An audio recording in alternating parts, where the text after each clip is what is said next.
A nurse paid the gas station bill for a stranded stranger with the last $20 in her wallet. She didn't know who he was. He didn't forget who she was. And what he did next changed both their lives in ways neither of them ever saw coming. It was almost midnight on a Thursday in late October when Meredith Okafor pulled into the Petro-Canada off Highway 11 just outside Barrie. She'd come off a 12-hour shift at Royal Victoria Regional Health Centre, and her scrubs still smelled like antiseptic and reheated coffee. The tank was running low, and she had a 40-minute drive ahead of her back to her apartment in Innisfil. She filled up, went inside to pay, grabbed a bottle of water, and that was when she noticed the man at the counter. He was tall, somewhere in his late 30s, wearing a jacket that looked like it cost more than Meredith's monthly rent. His hair was slightly disheveled, like someone who'd been running a hand through it repeatedly. He was speaking to the attendant in a low, controlled voice, and the attendant, a teenage boy with tired eyes, was shaking his head slowly. "Sir, I understand that, but I can't run a card that keeps declining." The man exhaled. "My wallet was in the bag. The bag is still in the cab. I can have funds transferred within the hour if you'll just—" "I can't hold the pump, sir. There are other customers." Meredith watched for a moment. She'd seen that expression before, on patients who'd just been handed news they weren't ready for. The look of a person who'd built their entire life on having options and had suddenly run out of them. She stepped forward without fully deciding to. "How much does he owe?" The attendant looked at her. The man turned around. $42.80, the attendant said. Meredith had $60 left until her next paycheck, which was 3 days away. She thought about that for exactly half a second and then put her debit card on the counter. "I'll cover it." The man stared at her. He had green eyes, sharp, the kind that made you feel like you were being read. "You don't have to do that. I know." She punched in her PIN. The lines backing up. The transaction went through. Meredith took her receipt, nodded once in the man's direction, and walked out to her car. She was back on the highway before it occurred to her that she hadn't waited for a thank you. She also hadn't gotten his name, which seemed like the sort of thing that probably didn't matter. She'd helped strangers before. It was, in some ways, the whole shape of her life. What she didn't know, what she couldn't have known, standing in that fluorescent-lit gas station at midnight, was that the man she'd just helped was Elliot Reeves, the founder and CEO of Reeves Capital, one of the largest private investment firms in Canada. She didn't know that his bag had been left in a cab because he'd been distracted by a phone call that had ended a business deal worth $40 million. She didn't know that he'd been standing at that counter for 8 minutes, fighting the first helplessness he'd felt in over a decade. And she absolutely didn't know that he'd watched her walk out to her car and thought about her. Just her, the steadiness of her, the complete absence of drama in how she'd acted. For the entire 40-minute drive back to Toronto in the replacement cab he'd eventually managed to call. Meredith didn't think about him at all. She got home, fed her cat, and was asleep by 1. The next 3 weeks passed the way they always did. Meredith worked long shifts in the cardiac ward, came home exhausted, spent her 1 day off volunteering at a free health clinic she'd helped set up 2 years earlier in Barrie's South End. The clinic ran out of a converted community room and served people who couldn't afford walk-in fees. Newcomers, unhoused individuals, people who fell between the cracks of the system. It was chronically underfunded and perpetually short on supplies, but Meredith had built it on stubbornness and a rotating roster of volunteer nurses and retired physicians, and it had somehow kept running. She didn't tell many people about the clinic. It wasn't a secret exactly, but it wasn't something she led with. She'd learned early in her career that people responded to the idea of charity in ways that made her uncomfortable, either with excessive admiration that felt like being mistaken for someone else, or with a kind of subtle suspicion about her motives. She did it because the work needed doing. That was the whole explanation. She was reorganizing supply boxes in the back room on a Tuesday afternoon when her colleague and closest friend, a nurse named Gwen, appeared in the doorway looking entertained. "There is a man outside asking for you." Meredith didn't look up. "If it's the rep from Baxter again, tell him we've already ordered and we don't need the pitch. It's not a medical rep." Gwen's voice had a particular quality to it. "He's wearing a coat that I'm pretty sure costs more than my car." Meredith stood up. She walked out to the small waiting area of the clinic. Plastic chairs, a children's book rack, a handmade poster about flu prevention, and found the man from the gas station, standing near the entrance with his hands in his pockets. He looked different in daylight, more put together, but also somehow more uncertain. He recognized her immediately. Something shifted in his expression. "You're a nurse," he said. "Yes, I didn't know that. At the station, I mean." He paused. "I'm Elliot Reeves." Meredith knew the name. Most people in Ontario knew the name if they paid any attention to business news. She kept her face neutral. "Meredith Okafor. I tracked you down through the cab company's records of the station and then cross-referenced." He stopped. "That sounds worse than it is. It does sound a little like the beginning of a true crime podcast." A corner of his mouth moved. It wasn't quite a smile. "I came to return the money. You didn't have to do that. You said that to me too, at the station. Right before you paid anyway." He held out an envelope. "There's $200 in there. I added some for the inconvenience." Meredith looked at the envelope. She didn't take it. "I didn't do it for repayment. I know that. I'm not paying you back because I think you need reimbursing. I'm paying you back because I don't like owing people things." It was blunt in a way she hadn't expected. She tilted her head. "So this is for you." A pause. "Yes." She took the envelope, but she set it on the reception table rather than pocketing it. "Then consider the debt cleared, Mr. Reeves." He looked around the clinic, at the peeling paint and the plastic chairs and the handmade poster, at the small lineup beginning to form near the check-in table. "How long have you been running this place?" 2 years. "On what budget?" "A very small one." He looked back at her. The sharpness in his eyes had changed quality. Less assessing, more genuinely curious, and she was starting to understand that for Elliot Reeves, those were probably different modes. "Can I buy you a coffee? There's a place down the block. I'm working. When do you finish?" She should have said she was busy. She wasn't entirely sure why she didn't. 4. "I'll be outside at 4. He left before she could think of a reason to argue. Gwen materialized beside her approximately 3 seconds later. "That was Elliot Reeves," Gwen said, in a voice that suggested she had several follow-up comments, and was only restraining herself out of professional courtesy. "I know. He's going to buy you coffee, apparently." "Meredith, Gwen, that man is worth $3 billion. Meredith picked up the envelope and put it in the donation box. "Then he can afford the coffee." They went to a place called Harborfront Cafe, which had large windows and exposed brick and coffee that tasted like it had been taken seriously. Elliot ordered an Americano. Meredith ordered a tea because she'd had enough coffee to outlast a small war, and her body was finally staging a protest. The conversation started awkwardly, the way most honest conversations do. He asked about the clinic, with the directness of someone used to getting information efficiently, and she answered with the same precision she used for patient histories. She told him it had started because she kept seeing the same people turn up at RVH Emergency, in conditions that could have been managed weeks earlier if they'd had somewhere affordable to go. So she'd found a space, recruited volunteers, and started. "Who funds it?" he asked. "Small grants, some individual donors. I do a lot of the fundraising myself." "Is it enough?" She was quiet for a moment. "No." He held his cup with both hands and looked at her. Not through her the way some people did when they were already preparing their response, but at her, with a quality of attention that she found slightly unnerving, coming from someone she'd written off as a man who paid for things and left. "Why nursing?" he asked. "Why investment?" she said back. He almost smiled again. "Longest path to the easiest money. That's not an answer, it's the honest one." He set down his cup. "My father was a contractor. He worked his whole life and died with nothing left over. I decided at 22 that I wasn't going to do the same.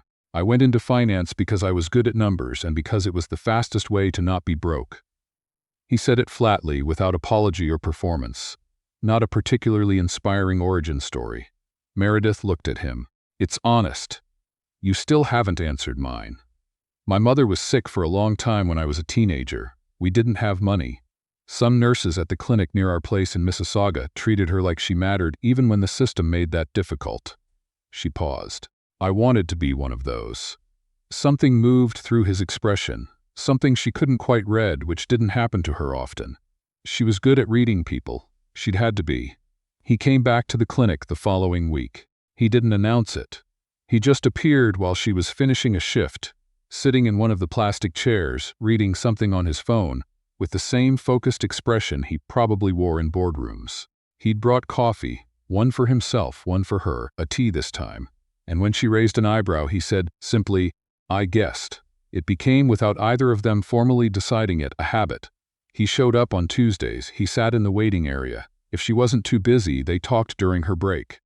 If she was, he stayed anyway, made no demands, and left without making her feel like she'd failed to perform some social obligation.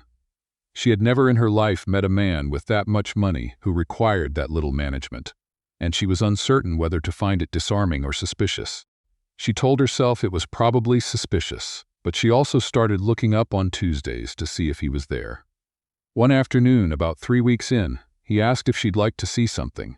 She agreed warily, the way she'd learned to agree to things involving men in expensive coats, with one hand already near an exit. He drove her 20 minutes out of town, to a property on the edge of a conservation area.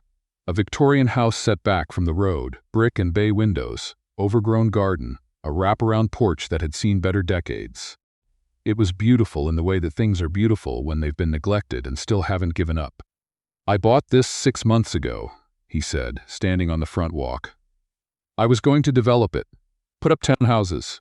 Meredith looked at the house. And now I'm not sure." He was looking at it too, and she noticed for the first time that he looked uncertain, genuinely, uncomplicatedly uncertain, in a way he never did when he talked about money. "I grew up in a neighborhood that used to have houses like this. All of them came down when I was a kid." He paused. "I told myself it was just a real estate asset, but I keep coming here instead of approving the demolition permit." She thought about that. "What would you use it for?" He turned to look at her. "I don't know yet." She didn't know why that answer made her trust him more. Maybe because it was the first thing he'd said that hadn't sounded like a conclusion. Now, before we go any further, for those of you who've made it this deep into the story, type the word maple in the comments. Only the ones who actually listen will know what that means. The rest of the story is just for you. 3 Tuesdays later, Elliot arrived at the clinic to find the lights off in the main room, and Meredith sitting on the front step with her coat on and a look on her face that she was working very hard to keep neutral. "What happened?" "The building owner didn't renew our lease." She said it like she was reciting a patient's chart results. "He sold the property. New developer. We have 6 weeks."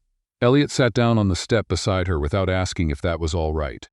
"I'm sorry. I knew it was a risk." She set her hands on her knees.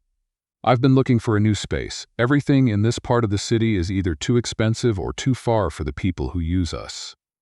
He was quiet for a moment. She'd learned that his silences weren't discomfort, they were processing.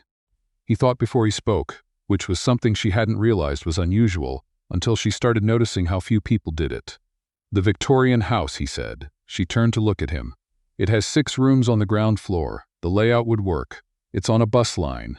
He met her eyes. "I was going to do something with it eventually. Elliot, I'm not taking your property. I'm not giving it to you. I'd convert it. You'd lease the ground floor." He kept his voice steady, matter of fact. At cost," she repeated. "It would help me too. I've been sitting on that asset for 6 months without a plan. This is a plan." She could feel him being careful about how he framed it, making it transactional, giving her room to say yes without feeling like she owed him something. She appreciated the care enough to name it. "You're doing that thing where you make it sound like it benefits you so I won't feel like I'm accepting charity." A pause. "Is it working?" "Partially." The corner of his mouth moved. "I'll take partial. The renovations took 3 months. Elliot handled the contractors and the permits. Meredith handled the clinic's operational transition, informing patients, contacting volunteers, managing the anxiety of the small community they'd built. She refused to step back from the clinic during the renovation period, which meant she was still working full shifts at RVH and running Tuesday drop-ins from a temporary church hall, which meant she was consistently running on 4 hours of sleep and stubbornness. Elliot noticed. He didn't make a thing of it. He brought food to the church hall twice. Once a week's worth of groceries left outside the door, with a note that said only Gwen mentioned the fridge was empty, and once soup from a Vietnamese place down the street from her apartment that she'd mentioned once in passing. She didn't know how to receive that kind of attention from a person like him. Her instinct was to deflect, to thank him efficiently, and redirect to logistics. But there was something about the way he did it, without ceremony, without apparent expectation, that made deflection feel like a small cruelty she couldn't justify. She said thank you. He said you're welcome and asked about the permit status. And somehow that was enough. One evening, late in the second month of renovations, Meredith was at the Victorian house going over supply lists while Elliot reviewed floor plans at a folding table across the room. The contractors had gone home. It was just the two of them, and the smell of fresh plaster and a lamp plugged into an extension cord. She looked up from her list and found him watching her. "What?" she said. "Nothing." He looked back at his floor plans, then, "My father would have liked you." She waited. "He was a straightforward man," Elliot said. "He didn't look up from the plans. He didn't have a lot, but he didn't pretend things were different than they were.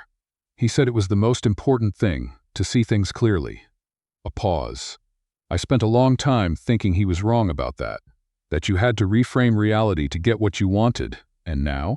He finally looked up. "And now I work with someone who sees exactly what's in front of her and just goes toward it, and things get done." Something flickered in his expression. "It's not what I expected." She held his gaze for a moment. "What did you expect?" "Someone who wanted something from me." The honesty of it was quiet but complete. She thought about the gas station, the person she'd seen, the automated decisions she'd made. She'd wanted nothing from him because she hadn't known who he was, and by the time she'd found out, the dynamic had already been set. "I didn't know you had anything I'd want," she said. "I know," he said it simply. "That's the thing." She looked back at her list. He looked back at his plans. Outside, a light rain started against the windows, and neither of them moved to leave. The clinic reopened on a Friday in February. Meredith had been awake since 4 in the morning and was running entirely on adrenaline, and a muffin Gwen had pressed into her hands. The house had been transformed. The ground floor opened up, the rooms repurposed into exam spaces and a waiting area. The original crown molding and wide plank floors preserved intact. It felt like a place that had been waiting for exactly this.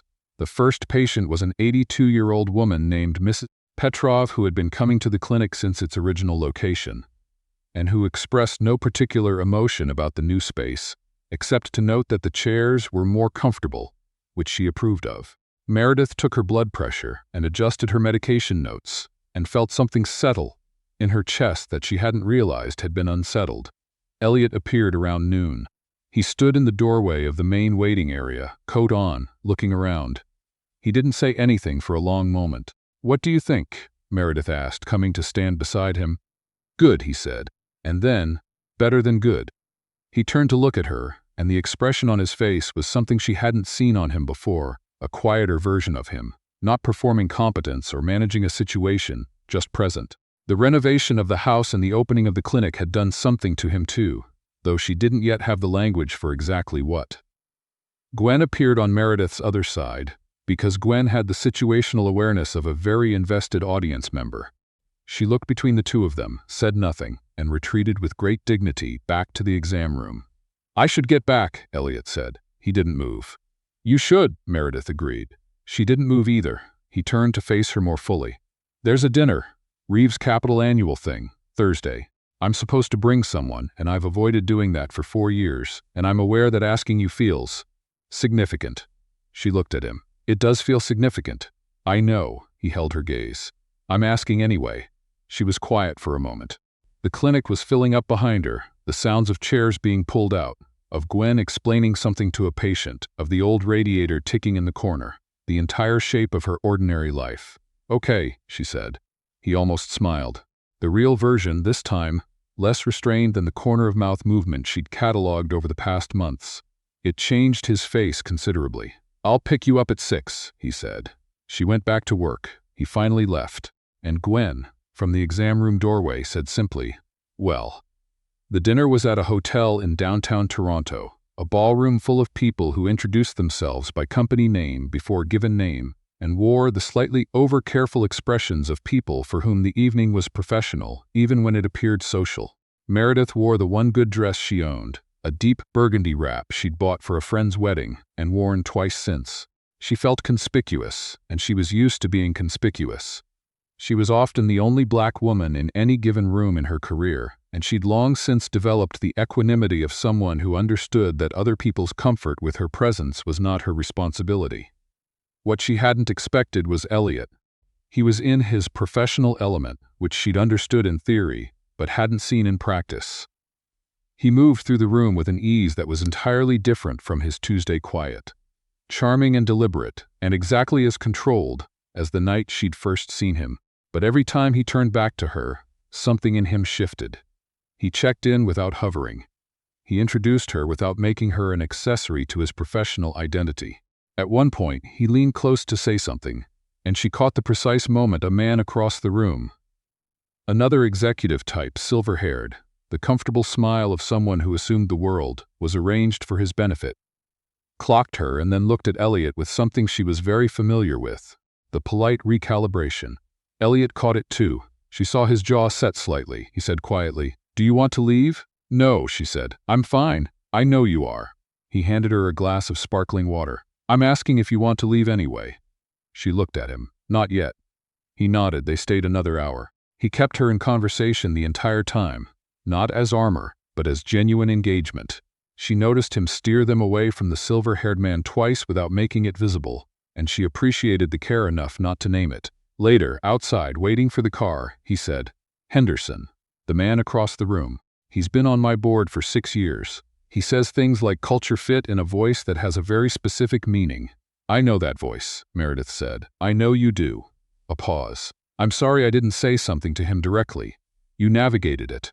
"That's not the same thing." She looked at him. "No. But I'll tell you when I need direct, and you'll do it. Right?" He met her eyes. "Yes, then we're fine." The car arrived. She got in first and he followed, and somewhere between the hotel and her apartment the careful professional distance they'd maintained for months had not disappeared exactly, but shifted. He reached over and took her hand, not dramatically, just with the same quiet deliberateness he brought to everything. She let him, and neither of them spoke for the rest of the ride, which was a kind of conversation all on its own. Now, for those of you who are still here, type Lakeshore in the comments. The people who listen all the way through always know when to show up. They didn't rush the rest. Meredith had spent enough of her life being asked to move at someone else's speed, and Elliot had spent enough of his performing readiness for things he hadn't actually chosen. And they were both too old and too honest for either of those patterns. They talked. They ate takeout from the Vietnamese place he'd apparently bookmarked after the first time. He met Gwen, who shook his hand with the professionalism of someone conducting a job interview, and later texted Meredith a single thumbs-up emoji. Elliot told her about his father, not the summarized version he'd given her in the cafe, but the full one. The work boots by the door every morning. The way the man had laughed at his own jokes with total unself-consciousness. The particular loneliness of working toward a life your parents never got to see. Meredith listened the way she listened to patients, completely, without the background noise of preparing her response. She told him about her mother's illness and her mother's recovery, and about the years in between when she'd been 17 and trying to hold a household together, and the specific kind of exhausted that doesn't have a name. She told him about the first time she'd gotten the clinic funding approved and cried in a Walmart parking lot because she hadn't had anywhere private to do it. He didn't offer a lesson or a silver lining. He just said, "That sounds like a very hard couple of years." And somehow that was exactly right. She found out, eventually, that he'd quietly done some financial research into the clinic's donor structure and drafted 3 grant applications on her behalf without telling her. She found out because Gwen mentioned it first, having seen an email. She confronted him about it. He was unapologetic but not aggressive about it. "You were working 60-hour weeks. The applications had deadlines. Elliot, you can't just..." "I know, I should have asked." He held her gaze. "I wanted to help and I defaulted to doing instead of asking. I'm working on that." She stared at him. It was disarming the way he said things like that, without defensiveness, without making her manage his feelings about his own mistake. "The applications were good?" "One came back approved last week. 40,000. She closed her eyes for a moment. "The other 2 are still pending," he added. "I'm frustrated with you," she said. "I know, and grateful. I'll take both." She shook her head. "Ask first. Next time, yes." A pause. "There's a provincial health initiative that closes in 2 weeks that I think you'd be..." "Elliot, asking," he said quickly. "I'm asking." It was late April when the Victorian house's garden began doing the thing abandoned gardens do in spring. asserting itself, obstinately alive, lilac coming back despite everything. Meredith found Elliot there one evening after closing, standing on the front walk looking at it. "What are you doing?" she said. "Trying to figure out what kind of tree that is." He pointed at a large specimen near the fence line. "That's a Manitoba maple." He looked at her. "How do you know that?" "My grandmother had one. She called it a weed tree." Meredith came to stand beside him. She was wrong. They're resilient. They come back when other things don't. He was looking at the tree. Then he was looking at her. The evening light was the particular gold of late April in Ontario, and she noticed without meaning to that he'd stopped trying to look controlled. "I want to ask you something," he said. "Then ask. I want to make the upper floors of the house into something. Something that continues what you've built here." He turned to face her fully. A residency space. For medical volunteers. For people doing this work in communities that need it. He paused. "With you, if you want to be part of it. As co-founder. Not as a recipient of anything. As someone who built something I want to build more of." She looked at him for a long moment. The clinic hummed behind them. The maple tree held its ground against a light wind. "I'm not going to be a vanity project," she said. "I know, if we do this, it's real. It's structured. I have final say on the clinical model. Yes. And you ask before you do things." A pause. "I'm working on that one. Work faster." He almost laughed, a real one, the kind that surprised him, and that she'd only heard a few times and found herself collecting without meaning to. "Is that a yes?" She turned back toward the clinic. "It's a conditional yes, which in my experience is more reliable than an unconditional one." He fell into step beside her. "Noted." They walked back inside together, and the maple tree went on being a maple tree, and the clinic went on being whatever it had always been. Something built on the specific stubbornness of a person who'd decided that the work needed doing, and who now had someone beside her who understood, finally and completely, what that meant.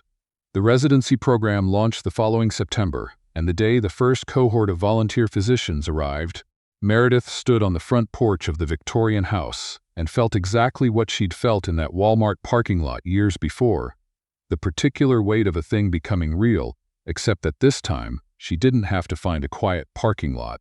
She cried in the front garden, next to the Manitoba maple, in plain view of Elliot, who handed her a tissue without comment and then quietly took her hand. They didn't announce anything. They didn't need to. Gwen told the entire clinic staff within the hour.